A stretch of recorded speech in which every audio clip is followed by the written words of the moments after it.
de Dios, que toda la escritura es inspirada por Él y que es útil para enseñar, útil para redarguir, útil para instruirnos en justicia, a modo de que todos seamos perfectos y estemos enteramente preparados, dice la escritura, para toda buena obra. Y quisiera decirle algunas cosas que usted pudiera guardar en su mente, en su corazón. Y una de las cosas que quiero hoy decirle de parte del Señor respecto a su nombre, dice que son semilleros de Cristo. Y esto va a ir asociado un poco a lo que Dios quiere hoy enseñarnos. Porque bien de pronto usted conoce la figura de un vivero. Y todos ustedes saben que en el vivero hay muchas plantas. Pero el final de las plantas que están en el vivero no es quedarse en el vivero. Cada una de las plantas, cuando llega un comprador, pues toma la planta y se la lleva a su casa. Y ya la planta no es del dueño del vivero. Ahora la planta es de quien la compró. ¿Entienda esto? La Biblia nos está diciendo hoy que Jesús nos redimió y nos compró, y no con plata ni con oro, porque la plata y el oro son corruptibles. Entienda esto. No son malas, sino que corrompen cuando la aman. El amor al dinero es la raíz de todos los males. El dinero no es malo, la plata no es mala, el oro no es malo, y las riquezas no son malas. Lo malo es amarlas. Eso sí, destruye cualquiera. Entienda esto, que Cristo nos compró a nosotros con su sangre preciosa. Y cuando nos adquiere, el que compra la planta va y la siembra donde quiere. Y váyase con ella lo que quiere. Cuando nosotros somos redimidos y comprados por Cristo, automáticamente Él se hace amo y se hace dueño de nosotros. Y hace con nuestra vida lo que Él quiere. Y siempre lo que Él quiere hacer con nosotros es bueno, es perfecto, es agradable, porque está la voluntad de Él. Pero para que usted conozca esto, primero el apóstol Pablo da un consejo a los hermanos de Romanos capítulo 12, verso 2. Y les dice: no se conformen a este siglo, sino que sean renovados, transformados en nuestra mente, para que comprobamos la buena voluntad de Dios, que es agradable y que es perfecta. Y quiero decirte esto: puede que hoy seas parte de esta congregación Semilleros de Cristo, pero la intención de Dios no es que te quedes en una semilla. La intención de Dios es que tú puedas crecer. Libro de Juan capítulo 12, verso 24, dice la escritura que es necesario que el grano de trigo caiga a tierra y muera, para que lleve en él muchos frutos. De pronto estamos comenzando en esta congregación, no sé cuánto tiempo lleva, pero quiero hoy declarar varias palabras sobre esta casa. Amén. Aunque el inicio sea pequeño, escrito está. Y lo que está escrito por Dios, mis amados, déjeme decirle que no cae a tierra. Aún lo que escriben los reyes humanos es irrevocable. Por eso usted ve a los sumos sacerdotes acercarse a Poncio Pilato y le dice sobre la inscripción que Cristo iba a llevar sobre su cabeza.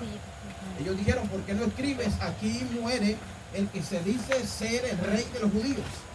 Pero él ya había escrito el rey de los judíos, y él mismo estableció este principio y dijo: lo que escrito está, no lo voy a borrar de ahí, ya está escrito, él es el rey de los judíos y murió como el rey de los judíos. Entienda esto, mis amados. El Señor nos está hablando en su palabra y nos hace alusión o comparación a un niño que no puede diferir, o sea, no puede conocer o no puede diferenciar del esclavo. Quizás el niño en su niñez, el dueño de toda la herencia, de toda la tierra, de toda la fortuna, necesitaba alguien con quien jugar. Quiero colocar este ejemplo para ilustrarlo. El hijo del amo, de la hacienda, de la viña, de la herencia grande, está jugando con un niño hijo de uno de los servidores. Pero como es niño, no sabe que es amo del niño que juega con él, y no sabe que es amo del padre del niño que juega con él. ¿Usted me entiende esto? El niño es amo y señor de la hacienda, pero por cuanto es niño, no sabe que también es amo del otro niño que juega con él, y también es amo del padre del niño que juega con él. Pero como es niño, no difiere esto. Y es tiempo de que la iglesia del Señor comprenda la posición que ella tiene sobre esta tierra. Es tiempo de que tú entiendas la posición que tienes sobre esta tierra. Y cuando entiendes esto, déjame decirte algo, que empezarás a ver las cosas de una manera diferente. Y empezarás a vivir tu vida de una manera diferente. Y empezarás a andar confiado sobre esta tierra, sin temor alguno a lo que pueda sobrevenir sobre la tierra. Sin temor alguno de que aun cuando pases por el valle de la sombra de muerte, no temerás mal alguno. Porque ciertamente tú puedes saber que como hijo de Dios, Él con su vara y con su callado te van a infundir aliento. Tú puedes saber que aunque hayan guerras y rumores de guerra, tú estarás confiado, y aunque un ejército acampe contra ti, tú estarás seguro, porque caerán 1000 a tu diestra y 10.000 a tu siniestra, pueden a ti, no te van a tocar. Por cuanto tú has entendido esto, que tú eres hijo de Dios. Amén. Toca al que está a tu lado y dile, no eres cualquier cosa. Cualquier cosa. Pero ocurre algo, es que la iglesia del Señor no se cree la posición que tiene, mis amados. Y cuando la iglesia del Señor acepte la posición que tiene, entonces su estatus o su estatus social, mis amados, debe decirle algo, que ningún puesto gubernamental que exista en el planeta está por encima del puesto que tú tienes ahora mismo ahí sentado donde estás.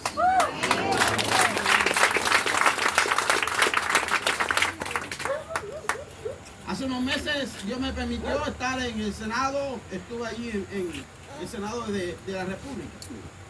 Y ¿sabes algo? Que tiene grandes lujos, columnas en mármol, grandes acabados. Pero no es el más hermosa que esta casita humilde de pan, no es el más hermosa. Porque la presencia de Dios no está en esa mansión. La presencia de Dios habita, mis amados, en ti.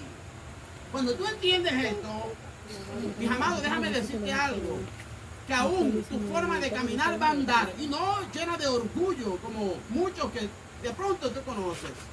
Gente orgullosa y camina como un caballo de paso fino. Pero lo que el Señor quiere decirnos es lo que también David expresó y dijo: yo soy tu hijo y tú eres quien levanta mi cabeza, porque ocurre algo dentro de la misma congregación, dentro de la misma iglesia, que pareciera como que de pronto teníamos que bajar la cabeza a todo el mundo por la forma como nos miran o como nos tienen posicionados. Pero ¿sabes algo? Ninguna entidad humana, ninguna entidad aún celestial está por encima de la iglesia de Cristo. ¿Entiendes eso? Dios hoy quiere empezar a transformar tu mente, porque la iglesia del Señor tiene que ser transformada, tu mente tiene que ser transformada. En estos tiempos Dios está haciendo una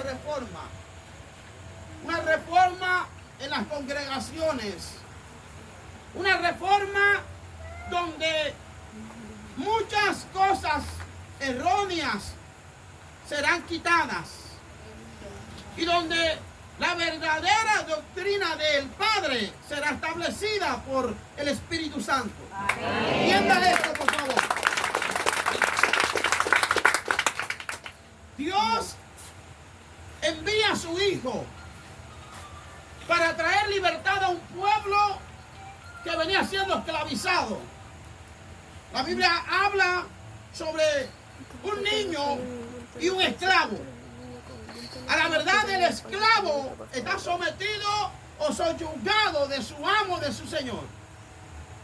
Y en este caso, el pueblo de Israel vivía subyugado, vivía en esclavitud por la misma ley que ellos querían cumplir. Pero lo que ellos no podían comprender es que la ley no les daba salvación. Es que la ley no les daba vida eterna. Es que la ley no les podía mostrar el camino. Es que la ley no les podía mostrar la verdad. Es que la ley no les podía dar vida. Entiéndame esto, por favor. Y todos ellos querían vivir conforme a los rudimentos de la ley. Querían cumplir toda la escritura, punto por punto. Y no podían disfrutar, no podían ser felices. Y el único momento de alegría que ellos tenían es cuando tomaban ron. Cuando tomaban vino, era el único momento donde ellos podían reír, donde ellos podían estar contentos a causa de la embriaguez que tenían por el momento. Por eso muchos optaban por cargar siempre su vino, cargar siempre la sidra, cargar siempre el alcohol, el licor, para sentir un motivo de gozo, de alegría, porque no podían experimentar el verdadero gozo del Espíritu Santo. Y ellos insistían en vivir y vivir en esta misma manera. Y aun cuando Cristo vino a libertarlos de este yugo de esclavitud, ellos no quisieron ser libres. ¿Entienda esto? Y la iglesia del Señor en este tiempo tiene que disponer su corazón y disponer su mente para que haya una verdadera transformación y para que Cristo sea formado en nosotros. Entienda esto, por favor. El apóstol envía un mensaje a la iglesia de Galacia. Una iglesia que en su principio era dadivosa, que en su principio estaba dispuesta a seguir a Pablo aún hasta en sus prisiones, que en su principio estaba dispuestos aún, dice la escritura, de sacarse sus ojos y dárselos al apóstol por cuanto él tenía dificultades en su visión. Pero fue una iglesia, él la describe como una iglesia insensata, una iglesia que apenas él se fue a hacer otra misión, dice Gálatas capítulo 1 versículo 6, estoy maravillado que tan pronto os habéis alejado de la verdad y os habéis extraviado de la sincera fidelidad a Cristo. Por cuanto hay algunos entre vosotros que han pervertido el evangelio, y no que haya otro evangelio, mas os digo que si aún un ángel del cielo os visitare y predicare un evangelio diferente, sea anatema y no lo creáis. Y si aún uno de nosotros predicare un evangelio diferente, sea anatema y tampoco nos creáis. La iglesia de Galacia, mis amados, empezó en el espíritu y terminó en la carne. La iglesia de Galacia recibió una exhortación porque pasados los años seguían siendo una semilla, seguían siendo niños. Y el apóstol los exhorta y le dice, ¿cómo pudiendo ya ser maestros, tienen que ser como niños? ¿Cómo os no entendéis estas cosas? Porque no habían dispuesto su corazón y su mente para recibir la verdad de la gracia manifestada en Cristo Jesús. Porque querían seguir en la misma ley que no les daba vida, sino que por el contrario, la ley los acusaba. Porque si alguno infringía la ley, la misma ley daba una sentencia de castigo. Si una mujer era encontrada en un acto inmoral, la misma ley decía que esa mujer debería ser apiedrada y morir. Si a un hombre era encontrado hurtando, robando, la misma ley decía de que ese hombre debía ser expulsado fuera del campamento y ser apedreado. La ley, mis amados, no daba salvación. Pero cuando Cristo es manifestado, ahora, cuando la mujer es hallada en un acto inmoral, Cristo sale en defensa de ella y aún pregunta a los que ejercían la ley: si alguno de vosotros está libre de pecado, entonces tire la primera piedra. No podían disfrutar de esta gracia. No podían disfrutar de este don, de este favor inmerecido. Y lo que Dios quiere que la iglesia comprenda en este tiempo es que somos salvos. Ya somos salvos. Tú no necesitas hacer algo para alcanzar la salvación. Tú no necesitas hacer un sacrificio para alcanzar la salvación. Lo único que tú tienes que hacer es creer, por cuanto escrito está: mas todo aquel que en él cree no se perderá, mas tendrá vida eterna. A su nombre. Gloria. Mis amados, Dios quiere que la iglesia tome conciencia, que sus hijos tomen conciencia, primero, de que son hijos. Segundo, de que tienen una herencia. Tercero, de que ya son salvos. Porque en este tiempo la iglesia del Señor anda en una controversia. Porque si hago esto, me pierdo. Si de pronto tengo un error, me condeno. Entonces en vano murió Cristo por ti. Tú eres salvo, no por tus obras. Tú eres salvo, no por tus acciones. Tú eres salvo por la gracia que fue derramada sobre Cristo. Y Él la derramó sobre los que en Él han creído, mis amados. Recuerda esto. Dios amó tanto al mundo que envió a su Hijo amado, para que todo aquel que en Él crea no se pierda, mas tenga vida eterna. Entonces, ¿cómo no vivir nosotros una vida sin incertidumbres de lo que puede pasar? Si aún la misma escritura nos enseña en Mateo capítulo 6, si un padre que es malo sabe dar buenas dádivas a sus hijos, si le pide pan no le da una piedra, si le pide pescado tampoco le da una serpiente. Y dice la escritura allí mismo: ¿cuánto más nuestro Padre que es bueno? Pues Él sabe de qué cosa tenemos nosotros necesidad. Aún no está la palabra en nuestra boca y Él sabe lo que nosotros vamos a hablar y lo que nosotros vamos a pedir. Por eso es necesario de que usted se llene de confianza. Entienda esto, se llene de confianza. Porque en otro tiempo nadie podía acercarse confiadamente al trono de la gracia.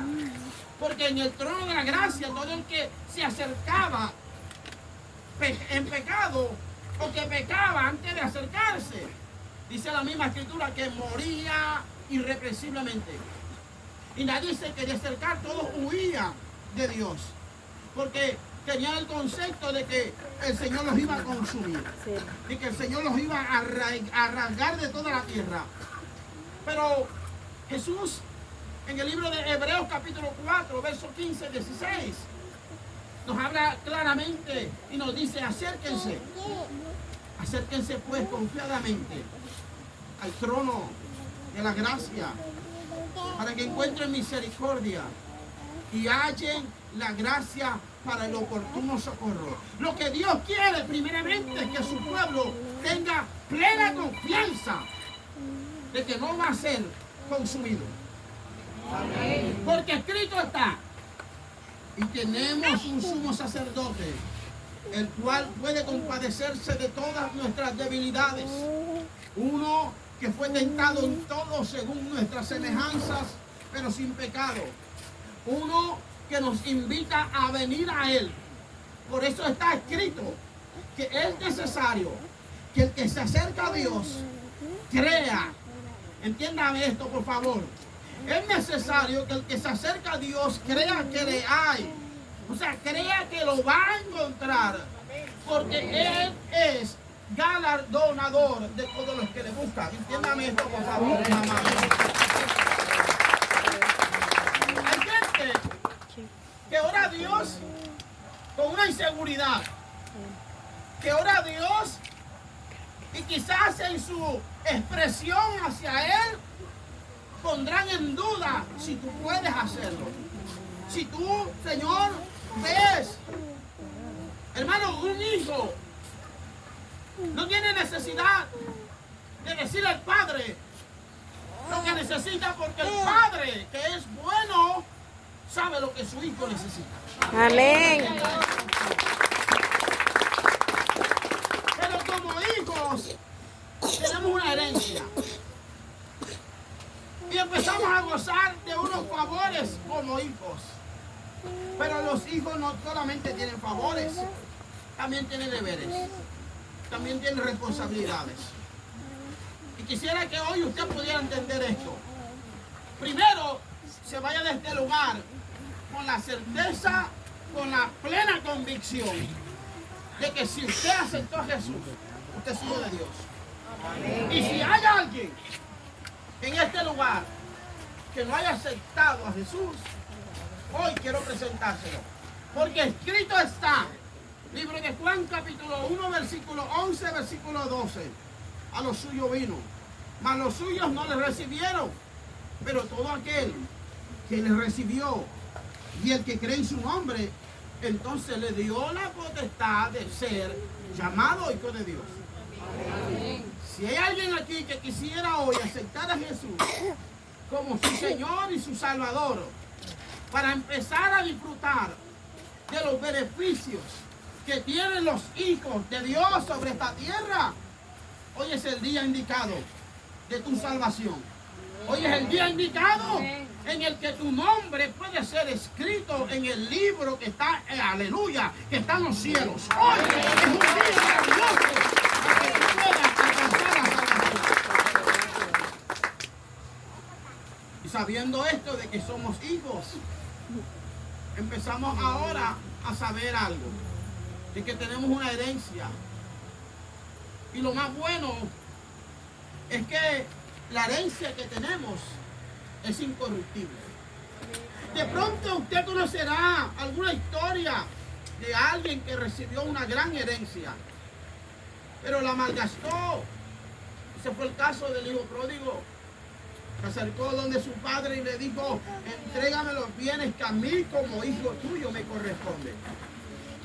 Pasando unos días lo entregó todo y su hijo se fue. Dice la escritura que se alejó a una provincia muy lejana y allí malgastó todos los bienes que tenía. No le quedó nada, absolutamente nada. Y estando allí, dice la escritura que alimentaba cerdos y los apacentaba. Y estando en ese lugar, entró en sí, reaccionó y dijo: en la casa de mi padre muchos jornaleros hay con abundancia de pan. Me levantaré e iré a la casa de mi padre y le diré: he pecado contra el cielo y contra ti, no soy digno de ser llamado tu hijo, antes bien hazme como uno de tus jornaleros. Pero lo más maravilloso de esta historia es que aunque el hijo había fallado, aunque el hijo había pecado y merecía ser nuevamente esclavo y jornalero o trabajador, el Padre lo aceptó, no por la falla que cometió, sino por lo que era y por lo que nunca dejó de ser. Entiéndame esto, por favor. El que es hijo de Dios nunca dejará de ser hijo. Aunque se vaya un tiempo y se descarríe un tiempo, aunque ande en el mundo y de pronto usted conocerá a algunos.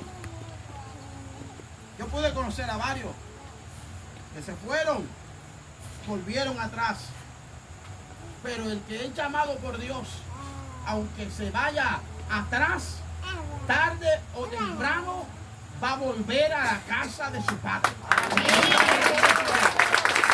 Tarde o temprano, volverá a la casa de su padre. ¿Y sabe qué es lo más poderoso? Que aunque él se llevó una herencia y la gastó, cuando vino nuevamente, el padre le tenía su herencia guardada. ¿Sabes qué te quiero decir con todo esto? Que la herencia que nosotros tenemos por ser hijos de Dios, dice la Escritura, que el orín no la corrompe. Dice la Escritura que la polilla no la pudre. Dice la Escritura que el ladrón no la puede hurtar. O sea que está segura, mi amado. Y no creas que esta Escritura hace alusión a que tienes una gran fortuna en el reino de los cielos. Porque en el reino de los cielos no la vas a necesitar. Esa gran fortuna Dios te la va a entregar en esta tierra. ¿Sabes algo? Yo creo que usted crea esta palabra. Porque vienen días para la iglesia del Señor. Días como los 7 años que gobernó José. Amén. Días que no habrá necesidad en medio del pueblo. Amén. Donde no habrá necesidad en medio del pueblo. Vienen días donde usted va a tener para dar a otros. Amén.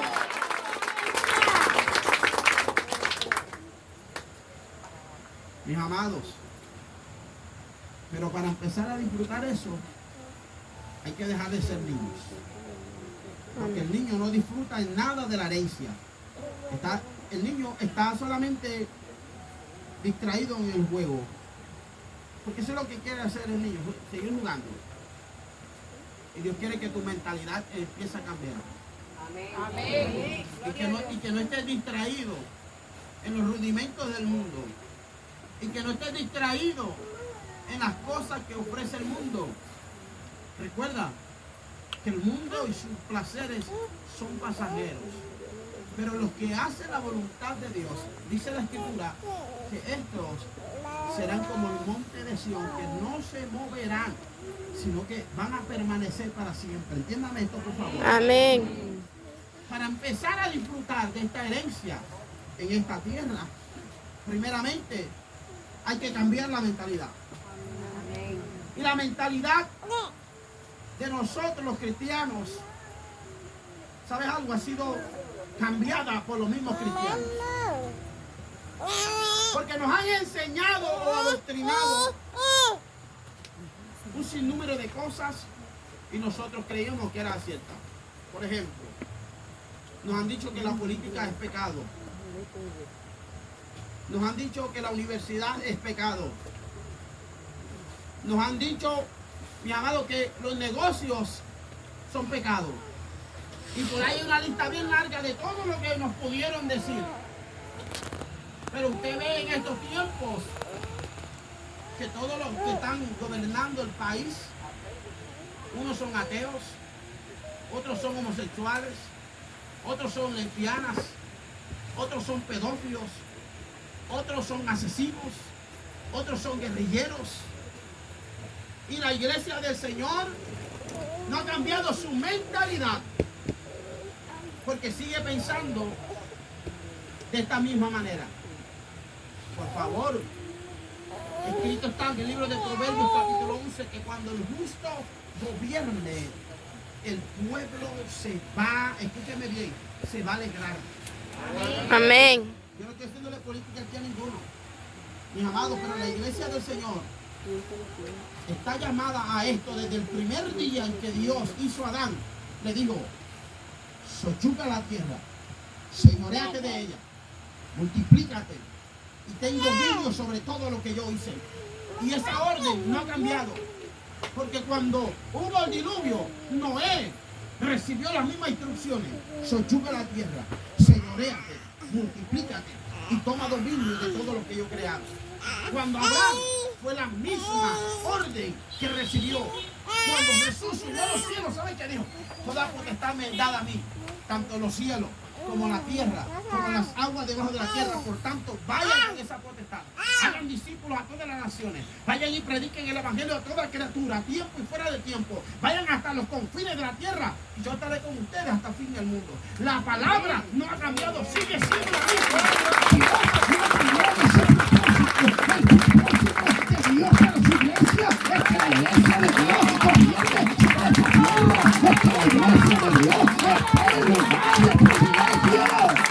Amén. Su nombre. Hermano, pero dentro de la iglesia hay una mentalidad mediocre. Una mentalidad, mis amados, cauterizada. Y nos conformamos, creemos que el evangelio es ser pobre. Entre más pobre sea el hermanito, más santo es o más evangélico es. Por favor, hermano. Su mentalidad tiene que cambiar a la mentalidad de un hijo del rey de reyes y de Dios. Amén. Tiene que cambiar su mentalidad. Y la mentalidad suya empieza cambiando cuando acepta el deber que usted tiene. Usted puede ver la escritura que Moisés le dio leyes a los hombres. Pero puede ver la escritura que Dios le dio mandamiento a los hombres. Una cosa son las leyes que Dios le dio a los hombres. Porque ciertamente desde Cristo para acá, las leyes que Moisés estableció fueron abolidas en la cruz del Calvario. Pero los mandamientos que Dios estableció, ellos van a permanecer para siempre. Siguen siendo los mismos mandamientos. Amarás al Señor tu Dios. Honrarás a tu padre y a tu madre. He aquí el deber del hijo.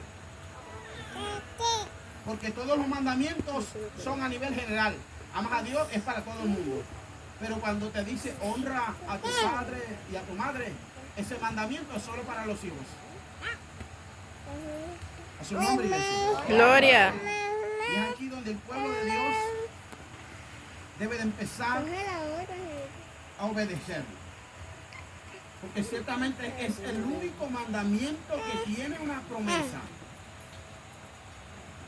Honra a tu padre, honra a tu madre. ¿Sabes qué dice ahí? Dice, para que te vaya bien en esta tierra. ¿Sabes qué más dice ahí? Dice, y tus días serán alargados sobre esta tierra. Cuando tú empiezas a comprender esto, puedes que tenga en tu mano solamente un poco de harina y en una vasija un poco de aceite. Pero si el profeta te dice, dame a mí primero, tú entiendes esto. Porque sabe lo que dijo Jesús. Por cuanto le hiciste a un profeta, entonces la recompensa de un profeta vas a recibir. Por cuanto lo hiciste a uno de estos mis pequeños, entonces, entiéndeme esto por favor, entonces a mí me lo hiciste.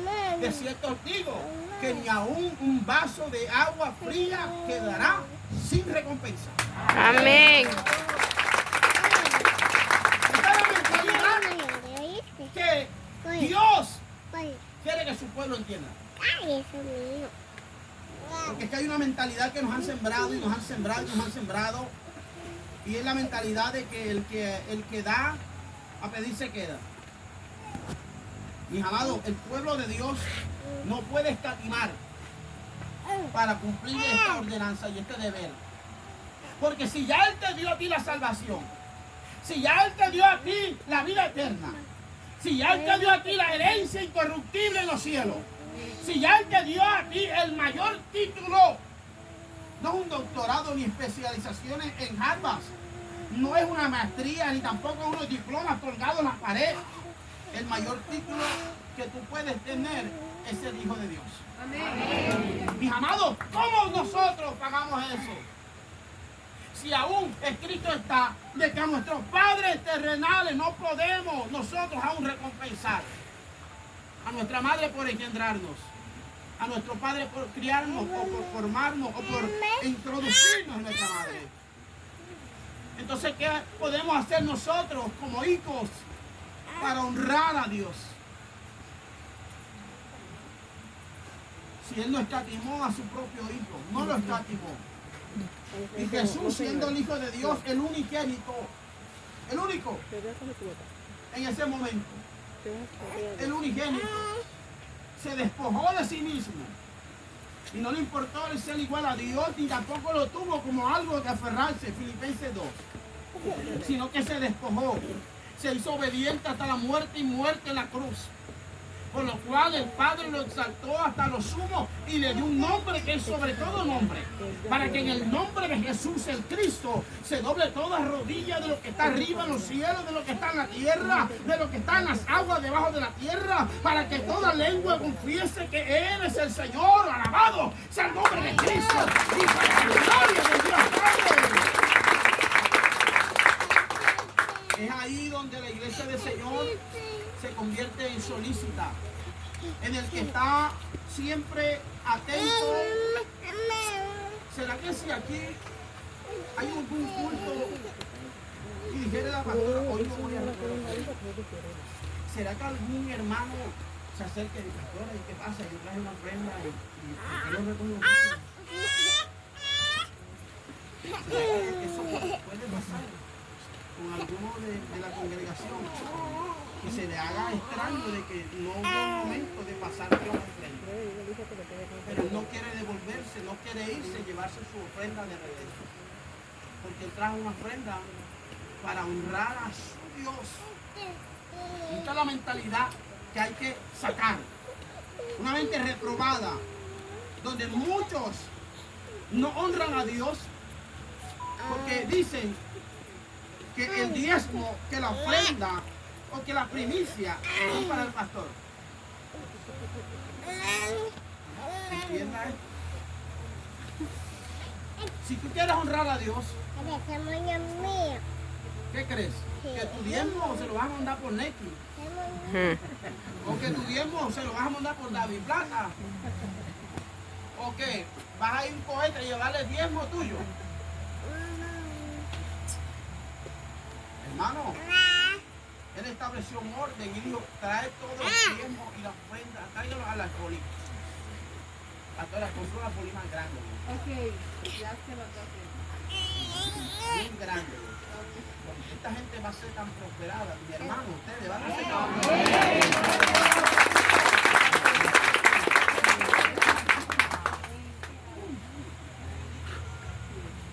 Entienda esto. Yo no vine a hablarle de un evangelio de prosperidad como muchos ponen un evangelio de prosperidad para sacarle plata a los hermanos. Usted de pronto conoce casos. Yo no vine a hablarle de eso, mis amados. Yo lo que vine fue a decirle de que usted es hijo de Dios. Yo lo que vine fue a decirle de que usted ya fue salvo. Yo vine a decirle de que usted tiene una herencia incorruptible. Y también vine a decirle que usted tiene que honrar a Dios. Amén. La iglesia primitiva entendió el proverbio de Salomón y empezaron a mirar cuál fue el éxito de Salomón. Porque Salomón fue tan prosperado y cuando Dios le habló en el sueño le dijo, Salomón, ¿sabes qué? Por cuanto es de mi agrado lo que tú me has pedido, sabiduría, yo te voy a decir algo. No habrá ni antes ni después de ti un rey tan sabio como tú. No habrá ni antes ni después de ti un rey tan rico como tú. Y en medio del análisis de Salomón y de su conciencia lleno de días, empezó a escribir. Proverbios capítulo 3, verso 9, inspirado por el Espíritu, dijo, honra a Jehová tu Dios con todos tus bienes y con todos los frutos de tu primicia. Y empezó a decir, el que da a los pobres, a Jehová presta. Empezó a decir, mejor es honrar a Dios que deber a los hombres. Cuando la iglesia primitiva fue llena del Espíritu y los apóstoles empezaron, mis amados, a predicar este evangelio, a predicar la herencia incorruptible en los cielos. Los hermanos de la iglesia primitiva sabían y estaban convencidos de que su herencia en los cielos no era comparada con lo que ellos pudieran tener en esta tierra. ¿Y saben qué hacían?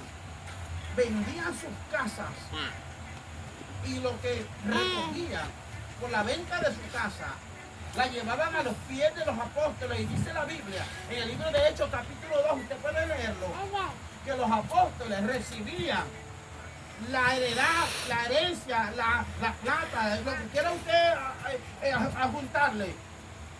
Y miraba la necesidad del pueblo y repartía según la necesidad que había en el pueblo. Pero era tanto, mis amados, lo que recibían.